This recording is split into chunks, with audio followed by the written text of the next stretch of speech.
Tu fais tout dans ton quotidien pour oublier ton handicap, passer inaperçu, être comme tout le monde, et il y a toujours quelque chose finalement qui te dit bah non, le handicap il est là. Mais c'est pas facile tous les jours, il y a toujours des moments où tu te dis pourquoi toi. Oui, l'inclusion c'est sûr, on en parle partout, mais encore beaucoup de choses à faire. Le goalball c'est un sport qui est paralympique pour les malvoyants et non-voyants. De pouvoir représenter les couleurs, de se dire on va jouer avec 7000 personnes dans les gradins, c'est unique. Puis jamais on vivra ça. C'est grâce à mon handicap que j'en suis là quoi. Si j'étais comme tout le monde, je serais pas allée au jeu, je serais pas ici.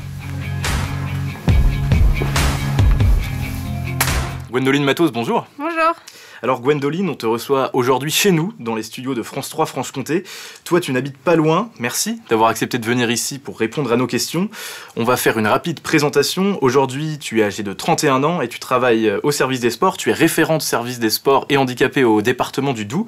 Sport, handicap, deux mots, deux réalités qui ont marqué toute ta vie. Tu es déficiente visuelle, tu as passé des années à jouer au goalball jusqu'à participer aux derniers Jeux paralympiques à Paris. C'était l'été dernier. C'est de tout ça dont on va parler aujourd'hui, de ton enfance, de ton handicap aussi, des bouleversements et des difficultés que ça a provoqué dans ta vie, et comment le sport t'a aidé aussi, ce qui t'a apporté, jusqu'à cette apothéose des Jeux de Paris. Gwendoline, première question, avant de parler de tout ça, on va revenir à tes origines, avec je crois une enfance dans le Jura, à Lectes, où tu avais, tu me disais, du mal à tenir en place et que pour te punir, tes parents t'obligeaient à rester assise. Explique-nous comment t'étais étant petite. Je bougeais partout, tout le temps, je restais jamais en place. Et aujourd'hui encore, il faut tout le temps que je bouge, m'asseoir, regarder un film ou aller au ciné. C'est déjà dur. Ouais. Et c'était quoi tes passions quand t'étais petite? T'avais déjà un sport favori? T'allais beaucoup dehors? Ouais, jouer aux jeux de société, non, pas le sport. Pas le sport, les jeux de société. Mais il fallait pas que ça dure trop longtemps, ouais, sinon... Il fallait que je gagne. Fallait que tu gagnes. Déjà un fort tempérament. Ta petite enfance se passe donc dans le Jura. Très vite, on arrive à tes 7 ans et on détecte une maladie génétique rare de la rétine. Est-ce que tu peux nous expliquer comment on est venu à détecter ça? Comment ça s'est passé? J'avais une copine de classe qui avait des lunettes et du coup j'ai voulu faire pareil, donc j'en ai parlé à ma mère qui m'a dit ok, pas de souci, mais on va chez l'ophtalmo. Chez l'ophtalmo, ils ont vu qu'il y avait un souci, mais ils ne savaient pas si je faisais semblant pour avoir des lunettes ou si réellement j'avais un problème.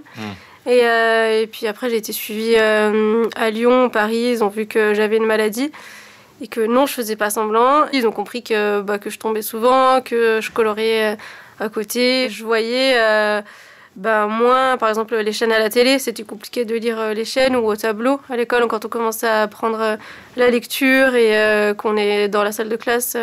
Au fond, on voit plus le tableau où j'écrivais toujours tordu.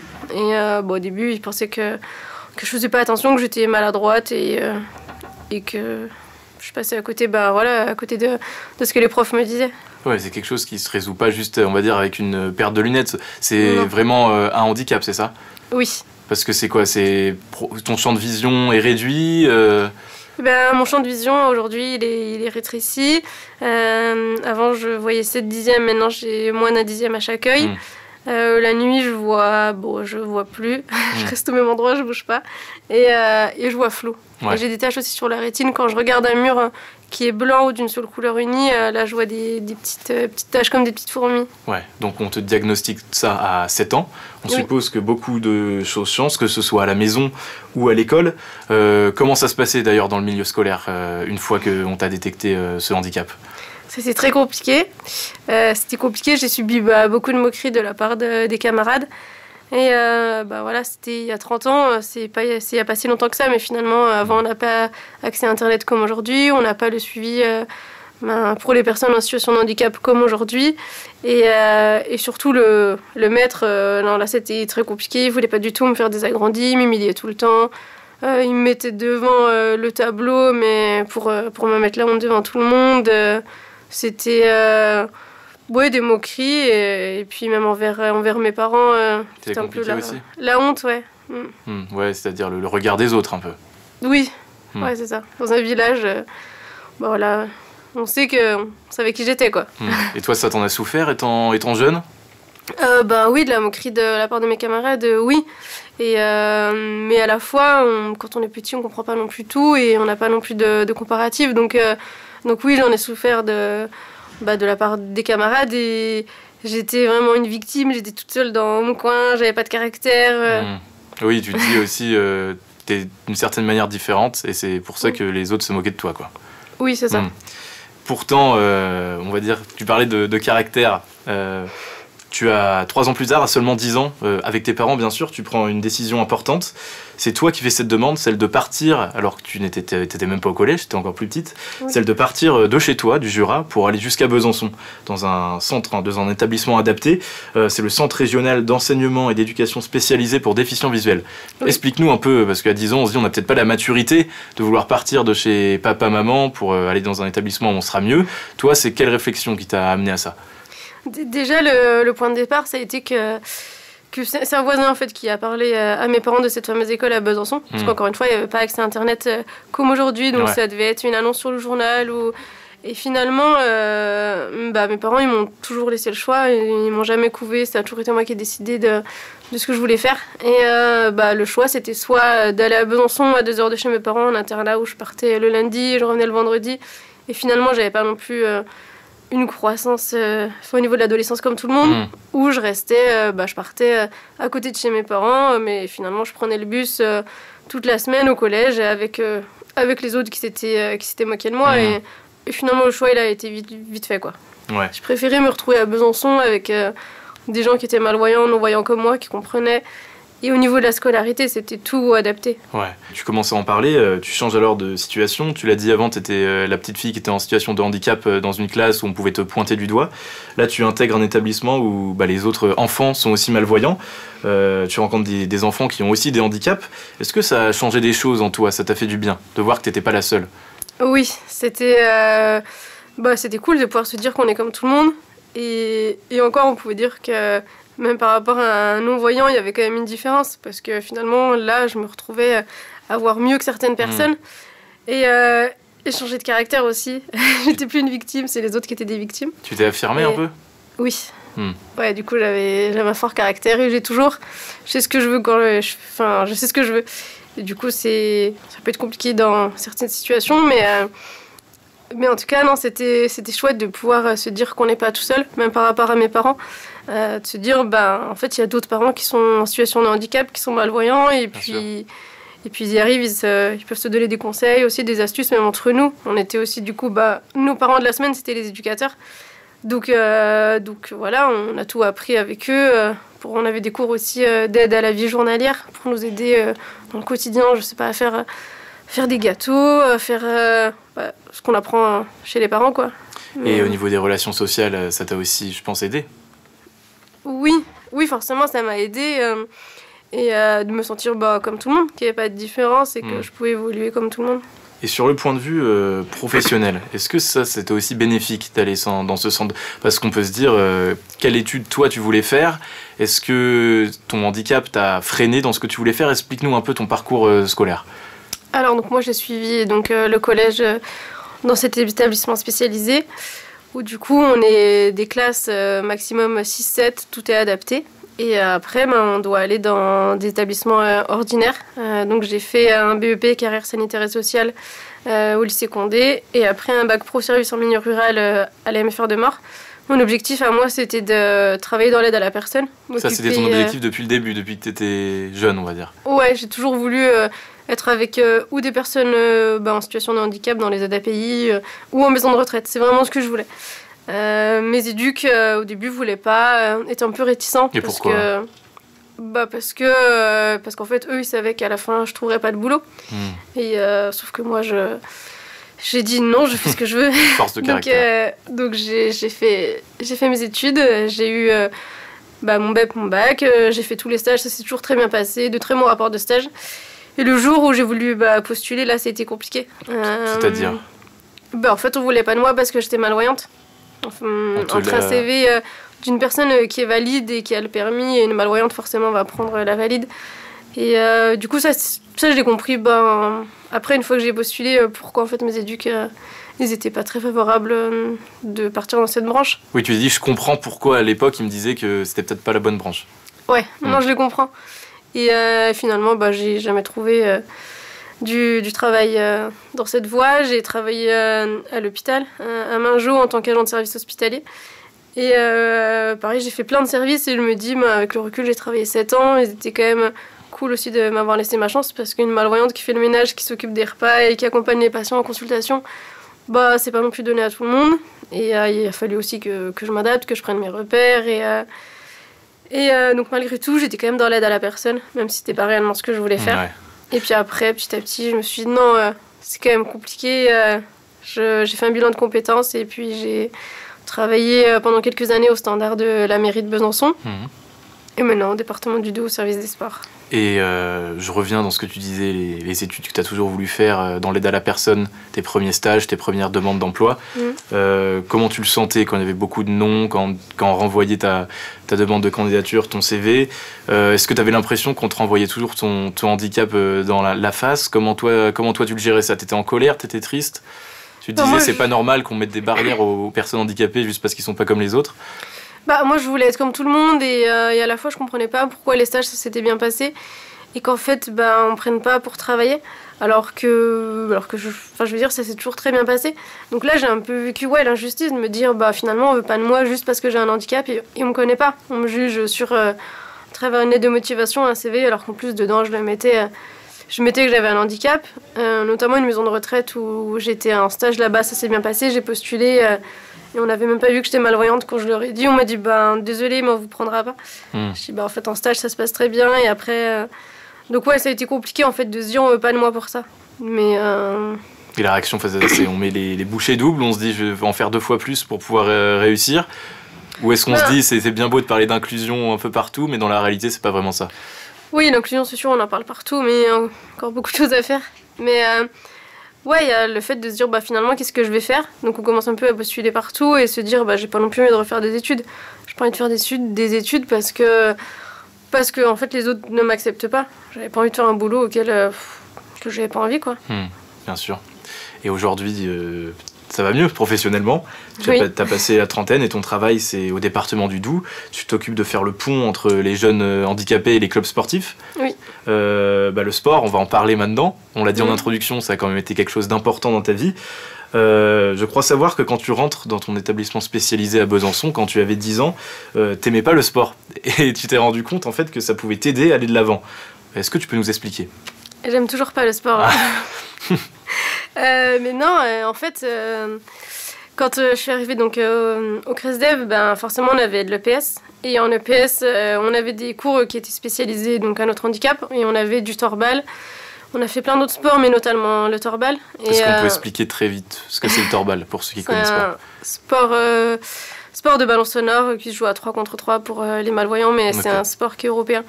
Et finalement, il y avait des compétitions, des critériums scolaires. Et petit à petit, j'ai toujours été pleine d'énergie, toujours avoir envie de me surpasser. C'est comme ça, petit à petit, que je me suis mis dans la compétition. Mais... Même si t'aimais pas ça? Ouais, c'est plus la compétition, en fait. C'est la compétition et les challenges. Aujourd'hui, je vais pas aller me lever pour aller faire du sport. Et tu fais du sport, athlétisme, torbal, tu me l'as dit. Oui. Et on en a aussi parlé en introduction. Il y a le goalball qui arrive vite. Est-ce que tu peux nous raconter en fait comment tu es arrivé à ce sport, le goalball? Avant le goalball, donc j'étais en équipe de France de torbal, le sport que je vous expliquais. J'avais fait des critériums scolaires d'athlète de torbal. Et en 2016, il y avait une journée de présentation du goalball qui était à Lyon. Donc j'y suis allée. Au début, c'était compliqué. Le goalball, le ballon est plus lourd, le terrain est plus grand. C'est pas les mêmes règles, même si c'est des sports qui sont similaires. Et finalement, je me suis dit pourquoi pas, parce qu'il y avait de nouveaux objectifs. Le torbal, ça commençait à être compliqué au niveau des compétitions internationales. Et je me suis dit, le goalball peut m'apporter ça. Donc au début, je faisais torbal et goalball en équipe de France. Après, on nous a dit qu'il fallait faire un choix. Donc forcément, j'ai pris le goalball parce que c'était un sport qui était paralympique. Et moi, j'ai triché un peu parce que je me suis renseigné avant. Je sais ce que c'est le goalball. Je pense que c'est pas le cas de tous ceux qui vont nous écouter. Est-ce que tu peux nous expliquer rapidement ce qu'est le goalball? Comment ça se joue? Oui. Alors le goalball, c'est un sport qui est paralympique pour les malvoyants et non-voyants. C'est un sport qui se joue à 3 contre 3, les yeux bandés. On joue avec un ballon, comme un ballon de basket qui rebondit pas. À l'intérieur, il y a des grelots et il pèse 1,250 kg. Et ça se joue sur un terrain de volley. Au sol, il y a des ficelles qui sont scotchées pour avoir des repères avec les mains et les pieds. Et derrière chaque équipe, il y a un but qui fait 9 mètres de largeur sur 1,30 m. Et on est tous attaquants-défenseurs. Et l'objectif, c'est de lancer la balle au sol comme au bowling et de l'arrêter dès qu'on l'entend. Ouais, vous repérez au son en fait. Ouais, au son, au toucher. On est toujours assis debout couché. Et après, c'est aussi de la confiance et de la communication sur le terrain parce qu'on se voit pas. Ouais, sport d'équipe. Sport d'équipe, voilà. Tu l'as dit. T'as aussi juste dit là, avant, dans ta réponse d'avant que c'était un sport paralympique. Tu découvres ce qu'est un sport paralympique. Tout de suite, ça a été un objectif pour toi. De te dire, si je me mets là-dedans à fond, je veux un jour faire les Jeux paralympiques. Ouais, en 2016, donc à Lyon, on nous a dit le goalball sera à Paris. Parce que, Paris 2024, ouais. Les Jeux. Paris 2024, ouais. Et donc 8 ans après. Et je me suis dit, allez, j'ai une chance de me fixer encore un objectif à long terme. Donc au début, Paris, on en parle. Au début, c'est flou, petit à petit. Quand on avance dans le temps, ça devient un peu plus concret. Les stages et les compétitions pour moi aussi. Et ça reste toujours mon objectif principal, mais à long terme. Et ça va être tous les championnats de France, les Coupes de France et les championnats internationaux qui vont faire que j'ai pu y arriver. Ouais, parce que très vite, en fait, tu décides de t'y mettre à fond, tu progresses très vite. Inscription au club de Besançon, équipe de France un an après, championnat d'Europe B d'abord avec l'équipe de France, puis A. Tu fais beaucoup de compétitions internationales. Oui. C'est un peu, on va dire, cette évolution, moi, de mon regard, c'est quand même assez fou. Tu découvres, tu découvres un autre univers, celle de sportive de haut niveau. Ouais, c'est ça. En 2016, je découvre. En 2017, équipe de France. 2018, je premier championnat d'Europe. Et en fait, après, il y a le confinement. Donc là, il y a eu une cassure au niveau de la dynamique. Et là, vraiment, je me suis dit, c'est le moment. Je m'y mets à fond. De Paris, c'est dans 4 ans. Et à chaque fois qu'il y avait une nouvelle année, je faisais le décompte. Et je me disais, en fait, il faut vraiment se bouger parce que le temps, il passe, ça avance. Et les filles qui jouent au goalball dans certains pays, elles sont professionnelles, nous non. Donc après, j'ai commencé à avoir un préparateur mental, un préparateur physique, en sachant que la sélection de l'équipe de France, elle se faisait ou tous les 6 mois ou tous les mois. Donc en fait, la sélection pour Paris 2024, on l'a su le 15 juillet 2024. Donc en fait, tout le long, c'est un espoir, un rêve, mais ça devient concret quand on est au village. Ouais, et tu t'es hyper bien entourée donc pour réaliser ce rêve. J'avais parlé à ta coach Charlotte Vidalot qui nous disait c'est assez fou, au goalball les joueuses sont amatrices, mais Gwendoline a un comportement de professionnel. Et toi tu nous disais je mange goalball, je dors goalball, je vis goalball. Qu'est-ce que tu as mis en place en fait pour accomplir cet objectif des Jeux? Tout. Enfin, déjà le fait de travailler au service des sports du département, c'est eux qui sont venus me chercher. Et en fait, au niveau professionnel, déjà ça a changé. J'avais des jours pour partir en compétition. En plus de mes congés à moi, je pouvais m'entraîner pendant mon temps de travail. Donc c'est déjà une chance. Tous les matins, à 7h30, j'étais à la salle. Après, j'allais au boulot. Puis le midi, je pouvais aller faire du goalball. Et après, en fait, je sais que c'était ma parenthèse, en sachant que j'aime pas le sport. Donc, Mais c'est fou de se dire, j'aime pas le sport, mais je vis aussi pour un sport et pour une compétition. Ouais, après, il y a plein de sportifs de niveau qui aiment pas le sport et qui en font parce que l'objectif, c'est les compètes, quoi. Mais du coup, voilà, par rapport au côté pro, après, moi, dans ma vie perso, c'était faire attention aussi à l'alimentation, plein de choses, se dire que la vie, toute l'année, on prévoit rien, en fait. On sait qu'au cas où il y a des compétitions... Et beaucoup de sacrifices personnels aussi. Oui. Parce que d'un point de vue personnel, tu as rencontré aussi ton petit ami qui est toujours avec toi. Et on va dire que le sport était aussi au centre de votre vie de couple. Oui. Alors lui, il est valide. Il a toujours rêvé d'être sportif de haut niveau. Il s'est mis au goalball pour moi. Parce que dans le département du Doubs, je suis la seule fille à jouer en loisirs et compétition. Donc c'était compliqué au niveau des entraînements. Là, on est 4 pour les entraînements. Mais du coup, seule fille, et ça me permettait aussi de pouvoir m'entraîner avec les garçons pour pouvoir aussi avoir des tirs puissants. Et donc oui, ça m'a aidée, et c'est sûr, à la maison, forcément, c'était que goalball, quoi. Lui aussi, il a fait les championnats de France et Coupe de France, parce qu'en France, on peut faire du goalball en tant que valide. Mais après, forcément, c'était que le goalball partout, tout le temps, quoi. Ouais. Avec les compétitions, les stages, les entraînements... Et tu as dit que tu n'étais pas professionnel, donc on suppose que tu devais aussi financer ça par toi-même. Explique-nous un peu ce volet-là, c'était lourd en termes d'investissement? Et ben, après le confinement, j'ai commencé à faire mon dossier de demande de partenariat pour trouver des sponsors. Donc au début, c'était compliqué parce que le goalball en France, c'était pas connu. Parce que moi, j'avais un palmarès, mais qui était pas non plus connu et crédible.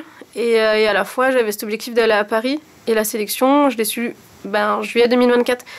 Donc j'ai eu la chance d'avoir trouvé des partenariats, des sponsors qui m'ont accompagnée et qui m'ont fait confiance. Mais c'était pas tout le monde qui a eu cette chance-là. Et en France, j'ai aussi été beaucoup ambassadrice du goalball, donc ça m'a permis d'avoir une certaine crédibilité, même au niveau des interviews, des sollicitations avec Paris 2024 avant. On a fait plein de choses en amont et qui m'ont permis de rajouter au fur et à mesure des choses à mon dossier. Et au-delà de la performance, je sais que tu raisonnes beaucoup en termes de compétition, tu l'as dit. Il y a aussi une phrase que tu avais dit en interview. Tu l'as dit, le sport m'a permis de me challenger, mais sur le terrain, je suis une athlète à part entière, il n'y a plus de handicap, on est toutes pareilles. Ça fait du bien, comme tu le disais, d'être toutes pareilles sur un terrain, de plus avoir à se dire « moi je suis handicapée alors que les autres non ». Ouais, de pouvoir se dire finalement, sur le terrain, si tu n'y arrives pas, ça n'a rien à voir avec le handicap. C'est parce que tu n'as peut-être pas la technique ou la tactique. Et alors que dans le quotidien, il y a plein de choses qu'on n'arrive pas à faire à cause du handicap, parce que je vois pas, parce que finalement il y a une inégalité qui est au quotidien et c'est comme ça, on n'a pas le choix. Mais sur le terrain, on l'oublie ça. Il n'y a pas d'excuse, on peut pas dire j'y arrive pas parce que je vois pas. Et ça fait aussi du bien de plus se sentir en fait ramené à son handicap, je suppose. Ouais, c'est ça. En fait, qu'on ne parle que de sport et d'objectifs, c'est cool. Et même dans les déplacements, tu vois, quand on part en stage ou en compète, on est tous pareils. On arrive, on sait qu'on parle de ce qu'on a fait aussi en amont, en individuel. Mais par contre, quand on est là, on est tous pareils, on peut faire des conneries. En fait, on se comprend dans ce qu'on fait. Ouais, donc l'importance aussi peut-être pour toi d'avoir un sport collectif, c'est d'être avec des filles qui ont vécu aussi les mêmes choses que toi avant. Oui. C'est ça aussi qui te fait aimer le goalball. Au-delà de la compétition, il y a aussi ce côté collectif. C'est ça. Et on va dire, tu nous as dit que tu avais appris ta sélection en juillet. Entre-temps, je crois que tu as porté aussi la flamme olympique. Tu te souviens quel jour c'était précisément ou pas ? Le 25 juin 2024. Ouais, donc avant la sélection. Donc tu t'es quand même dit, c'est bon signe, si je porte la flamme, c'est que je vais y être. Oui. Et ça, c'était aussi un moment important pour toi, de porter la flamme. Je suppose qu'il y avait tes proches, il y avait ton amoureux, il y avait ta famille. Oui. Il y avait aussi du monde, beaucoup de monde autour qui te regardait et qui t'acclamait. Est-ce que t'as ressenti beaucoup d'émotions à ce moment ? Est-ce que c'était quelque chose d'important ?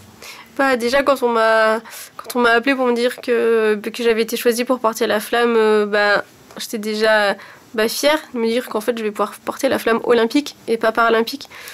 C'est vrai, parce qu'il y en a deux, les gens ne le savent pas, mais il y a une flamme olympique, une flamme paralympique. Et de me dire, en fait, aujourd'hui, je vais pouvoir un jour porter le maillot avec les anneaux olympiques, alors que nous, les paralympiques, c'est les agitos, c'est encore un autre symbole. Et c'était chouette de pouvoir me dire que j'avais ma chance comme tout le monde. Et en plus, je l'ai porté en tant que marraine du service des sports du département. J'ai été accompagnée de Jean-Claude Thiévan, qui lui est le parrain du département. Et lui, il a aussi un handicap. Et en fait, les deux, on a représenté le département tout en pouvant porter ses anneaux olympiques. C'était chouette. Oui, montrer qu'une personne handicapée peut très bien aussi porter les anneaux olympiques, quoi. Ouais, c'est ça. C'était aussi la symbolique qui te tenait à cœur, je suppose. Et donc, on a la flamme, puis les Jeux Olympiques, où tu sais que tu seras aux Paralympiques quelques semaines après. Je suppose Je le sais toujours pas. Tu le sais toujours pas ? Je le sais toujours pas, mais à la fois, quand il y a la cérémonie d'ouverture des Jeux Olympiques, je me dis, ouais, là, vraiment, c'est le concret. Et je commence à me dire, tout ce qu'on voit sur les réseaux sociaux, les vidéos, l'arrivée au village, je me dis, ouais, en fait, j'attends que la sélection pour aller à Paris. Et à la fois, il y a aussi le stress de me dire, peut-être que je ne serai pas sélectionnée, parce que plus le temps passe et plus je suis rassurée. Mais pendant l'année 2024, elle a aussi été compliquée par rapport aux autres, à l'entourage. Les gens qui disent faut pas manger ci, faut pas manger ça, t'es une athlète, faut pas te blesser. En fait, il y a une pression aussi qui s'installe autour de nous, mais les gens ils le disent inconsciemment. Mais finalement, tout ça, oui, on sait très bien que si on est à 2 mois des Jeux et qu'il y a une blessure, en fait, c'est fini. Ça fait 8 ans que je t'entraîne et t'iras pas. Et donc, en fait, ouais, le soulagement, il a été à l'arrivée au village. Parce que tout cet engouement qui est monté pendant les Jeux Olympiques, toi, ça t'a plus motivé, ça t'a fait rêver en disant bah tiens, ce sera moi qui chanterai la Marseillaise bientôt, ou ça t'a plus stressé? Comment t'as géré ça? Ben non, je me disais, ouais, ça va être moi qui vais y être. Et puis à la fois, je me dis, c'est dingue, enfin, c'est un événement qui est incroyable en France. Ouais, de pouvoir représenter les couleurs, de se dire, on va jouer avec 7000 personnes dans les gradins. C'est unique. Plus jamais on vivra ça, plus jamais on vivra tout l'engouement qu'il y a eu pour les Jeux, surtout qu'au niveau des Jeux Olympiques, au début, c'était un peu plus compliqué parce qu'il y avait aussi le côté financier, alors qu'aux Paralympiques, c'était accessible, c'était pas cher du tout. Donc il y a eu encore plus de monde qui est venu découvrir parce qu'ils ne connaissaient pas, parce que c'était pas cher, parce que finalement, ils avaient vu qu'à la télé, les Jeux Olympiques, c'était chouette, donc ils sont venus pour l'ambiance. Justement, j'allais te demander, raconte-nous les Paralympiques décrits, mais ça se voit que tu es aussi enthousiaste, donc tu as déjà commencé à le faire. Tu as beaucoup parlé du village. Dans 2-3 questions, tu as dit l'entrée au village olympique, ça a vraiment été quelque chose de fort. Est-ce que tu pourrais revenir dessus? C'est-à-dire, là, tu t'es vraiment dit, ça y est, j'y suis?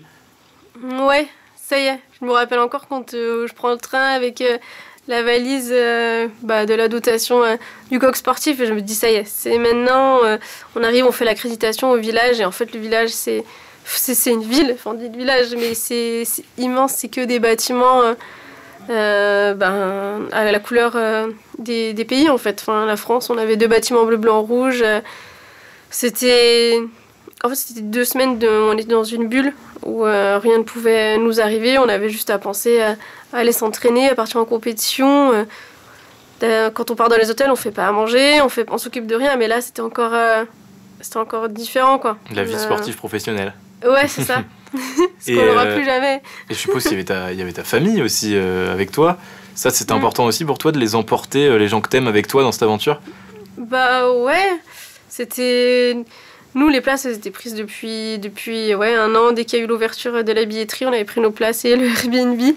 Donc ils attendaient qu'une chose, c'est que je sois prise. Mais eux aussi, d'avoir été à Paris, d'avoir pu vivre aussi dans les gradins, cette ambiance-là, c'était chouette. Nous, on était à part, on n'a pas pu se voir. On s'est vite fait une demi-heure. Ouais, toi, t'étais dans l'événement, dans ta bulle aussi. Ouais. Ok. Mais sinon, même eux, ils ont pu voir plein d'autres sports, plein d'autres disciplines qu'ils connaissaient pas, voir aussi d'autres types de handicap, parce que finalement, là, on nous montrait tous les types de handicap, mais où on ressortait vraiment que le côté positif.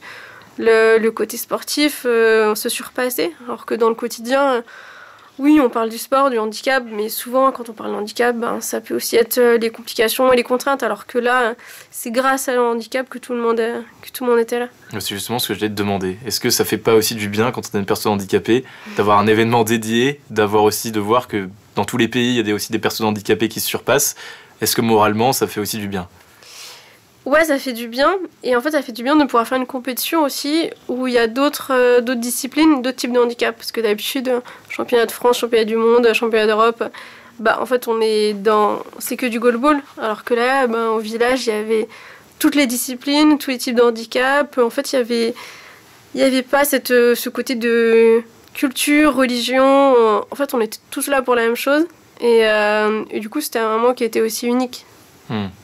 Ouais, même quand on parle, on sent encore l'émotion. Comment ça s'est passé la compétition? Moi, je vous ai suivi. Je sais que ça a été dur niveau résultat. Mais niveau émotion, je suppose que tu te souviens toujours de la première Marseillaise. Mais non, il faut pas dire ça, on n'a pas une Marseillaise. Il n'y a pas une Marseillaise? Non. Pourquoi? Parce que pour avoir la Marseillaise, il fallait faire une médaille. Donc il n'y a rien eu du tout? Donc pas une Marseillaise, j'étais trop deg. Oui, alors que toi, t'en rêvais. Oui. Il y en a eu. En fait, il y avait les Marseillaises officielles quand il y avait les remises de médailles. Après, il y a eu des Marseillaises qui ont été lancées, mais par le public. Mais il n'y avait pas d'hymne, on va dire, avant les matchs? Non. Ok. C'était vraiment le public qui le lançait, mais comme la Ola et tout ça, c'était pas des moments, on va dire, entre guillemets, officiels lancés par eux. Mais sinon, c'était incroyable. En fait, déjà, quand on prenait le bus et quand on arrivait sur le site, et en fait, t'entends forcément l'ambiance qu'il y a dans le match d'avant. Et tu te dis, c'est même pas la France qui joue. Il y a déjà un monde de fou avec une ambiance unique. Et après, ça va être la France qui va jouer.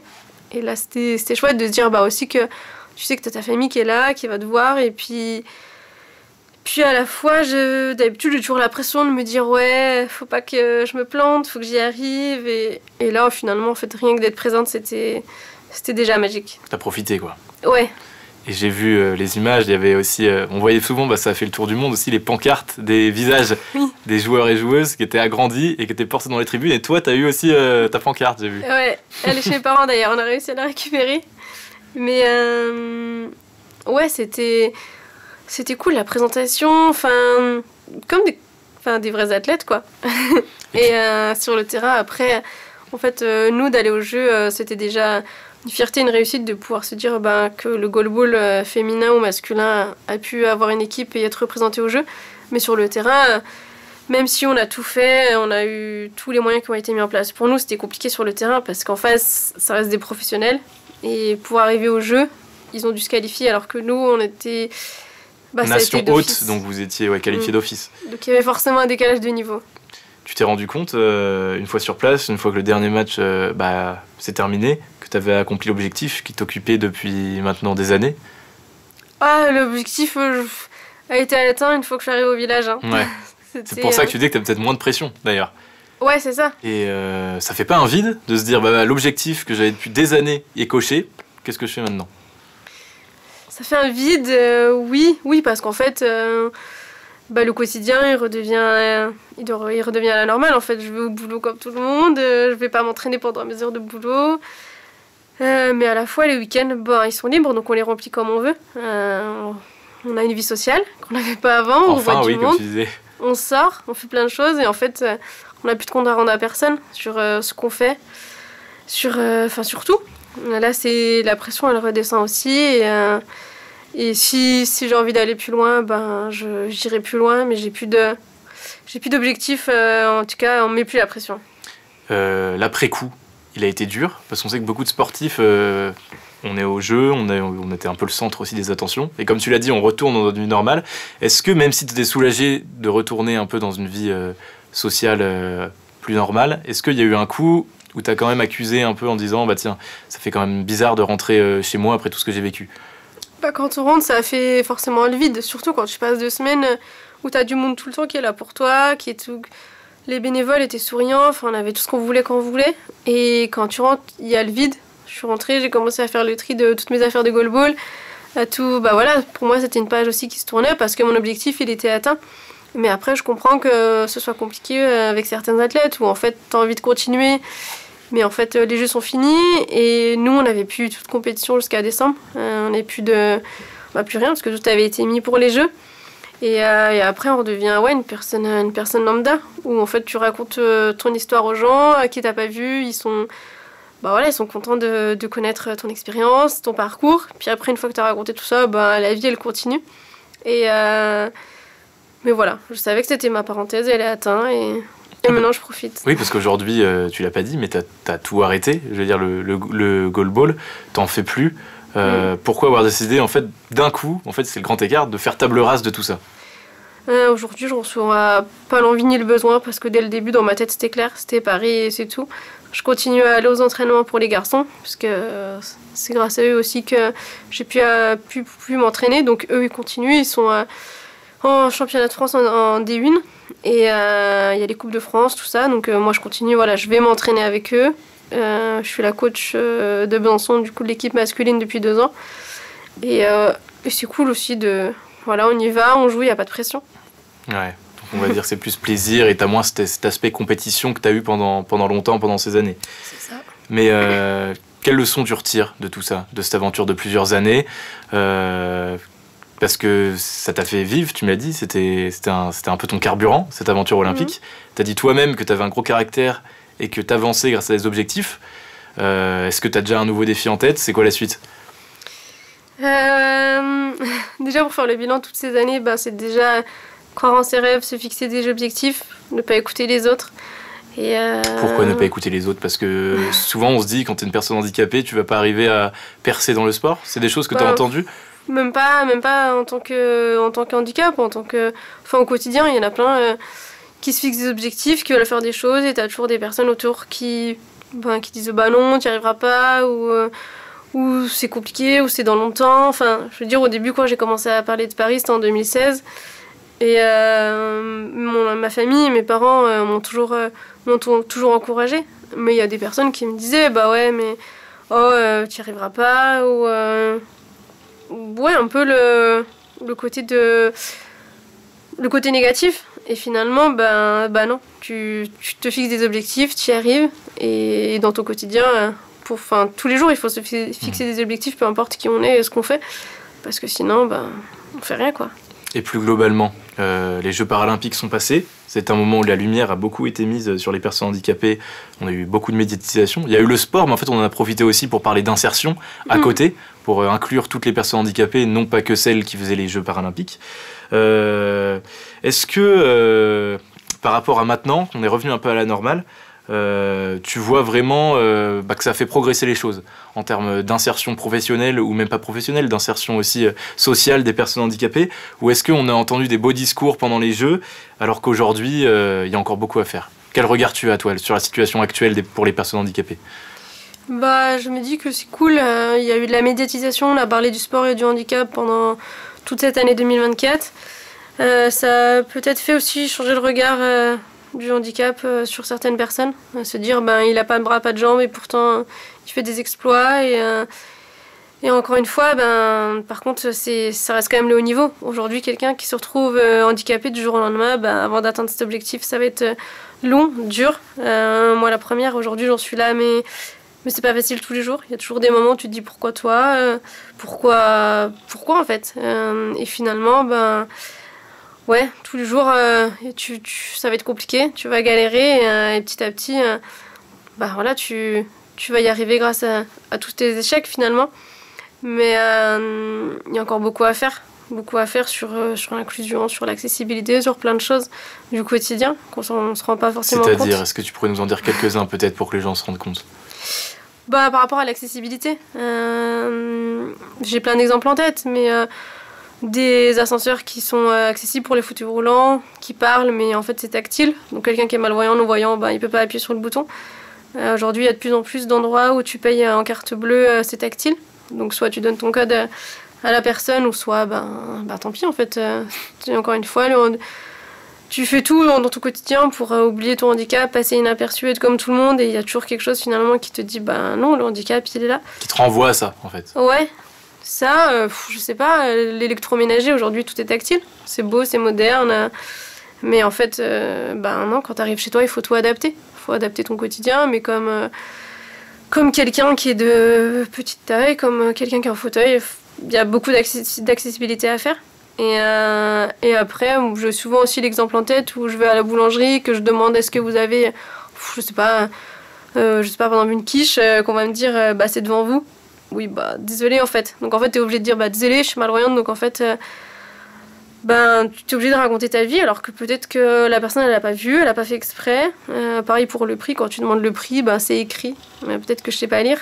Et alors que c'est des choses du quotidien que finalement, les gens peuvent faire attention ou différemment. Et quand je leur dis que je suis malvoyante, les gens ils changent de comportement. Alors ça, j'ai du mal, parce qu'en fait, du coup, tu me considères différemment parce que j'ai un handicap. Et ça, c'est... Ouais, c'est compliqué, parce qu'il y a des gens encore qui sont pas sensibilisés au handicap et qui pensent encore... il y en a plein, quand je leur dis que je suis malvoyante, il y a le côté tristesse qui est là, j'ai arrêté d'avoir pitié pour moi, votre vie, elle me fait pas rêver, je veux ma vie et laissez-moi, et je veux pas revoir, je veux pas... c'est grâce à mon handicap que j'en suis là, quoi. Si j'étais comme tout le monde, je serais pas allée au jeu, je serais pas ici, je serais pas en train de raconter ma vie. Et puis une vie lambda, non merci. Tu ressens quand même de la colère envers la société parfois, ou t'as réussi à accepter ça? Ou tu te dis, en fait, faut que les gens, j'aimerais bien que les gens changent et vite, ça fait trop longtemps que y a ces regards, que je dois m'adapter. Est-ce qu'il y a un sentiment de colère ou non? Non, pas de colère, mais de me dire qu'il y a encore des gens qui sont arriérés, quoi. Qui sont pas... qui sont émerveillés quand il y a un fauteuil roulant, quelqu'un qui fait du sport. L'émerveillement en fait. Parce qu'il y en a plein qui me disent mais tu te rends compte, toi tu vois pas et tu fais tout ça, alors que nous on a tout, on fait rien. Oui, mais peut-être que peut-être que moi aussi, si j'avais pas de handicap, je ferais rien, je sais pas, et je serais aussi émerveillée face à ces gens-là. Mais ouais, je sais pas trop. La colère que j'ai, c'est plus, ouais, comme je disais, le changement de comportement face à une personne handi. Tu disais, ça a beaucoup revenu, tu disais que... Est-ce que toi, aujourd'hui, tu essayes de cacher ton handicap? Ou est-ce que tu l'as accepté? Ou est-ce que tu essayes de paraître comme une personne, entre guillemets, normale, comme tu le disais? Est-ce que tu as toujours un peu cette... Est-ce que tu es arrivé à accepter aussi tes différences? Ou est-ce que, à cause aussi de la société, c'est toujours un peu difficile? Accepter, non, j'accepterai jamais. Après, oui, finalement, je fais tout pour cacher, pour passer inaperçu. Parce qu'en fait, j'ai pas aussi envie de raconter ma vie aux gens que je connais pas. Après, quand, je veux dire, mes collègues de travail, tout le monde sait que je suis malvoyante. Enfin, quand c'est des gens que je connais et que je vais voir régulièrement, bah, ça me gêne pas de leur raconter ma vie. Mais quand c'est des gens de passage, entre guillemets, bon, voilà. Moi, je dis mieux c'est. Après, il y a des endroits où je suis obligée de le dire. Je sais pas, je vais quelque part dans un magasin, je vois pas le prix sur une étiquette. Oui, je demande, je leur dis que je suis malvoyante parce que sinon, bon, ils peuvent se dire, elle est con, c'est écrit dessus. Mais si je te disais ça, c'est parce que depuis le début qu'on se parle, on ressent des fois un peu un sentiment, tu vois, de faire tes preuves. Tu disais, avant, quand j'étais petite, bah, tu l'as dit, t'as dit le mot victime. Et petit à petit, t'as réussi à te forger un caractère. T'es allé chercher les objectifs. Est-ce qu'on peut parler de revanche ou le terme est peut-être un peu fort? Non, plus je pense que le côté de me fixer des objectifs et de me dire, ben... Ouais, je sais pas, même mes parents au début, ben, quand ils m'ont eu et qu'ils ont su que j'étais malvoyante, ben, ils se sont pas dit, dans 25 ans, il y aura tout ça. Et ouais, peut-être aussi prouver qu'avec un handicap, on peut faire plein de belles choses et qu'on est normal. Bien sûr. Et qu'est-ce que tu dirais à la petite Gwendoline à 7 ans qui découvrait qu'elle avait un handicap? Que j'arrête de me faire victimiser. Non, encore une fois, c'est pas facile tous les jours et que le handicap, il est là et que, en fait, soit t'avances, t'acceptes et tu te fixes des objectifs, soit tu restes chez toi et tu fais rien. Et que finalement, c'est une opportunité, une chance d'avoir eu ce handicap. Des fois, je dis à mes parents, franchement, j'ai de la chance, hein, vous m'avez fait handicaper. Et mes parents, ils le prennent mal parce qu'ils ont ce regard de parents où ils ont peut-être se dire, à un moment donné, mince, j'ai raté quelque chose, ou un peu culpabilité. Alors que non, je suis sincère, je leur dis, c'est cool, on peut passer prioritaire partout, on a des avantages. Et eux voient pas ça, alors que non, je suis très bien. Bah écoute Gwendoline, merci beaucoup d'avoir répondu à toutes nos questions. Je te souhaite toute la réussite au niveau personnel, au niveau professionnel, et plein de nouveaux objectifs qui vont te porter de plus en plus haut. Merci beaucoup. Merci à toi.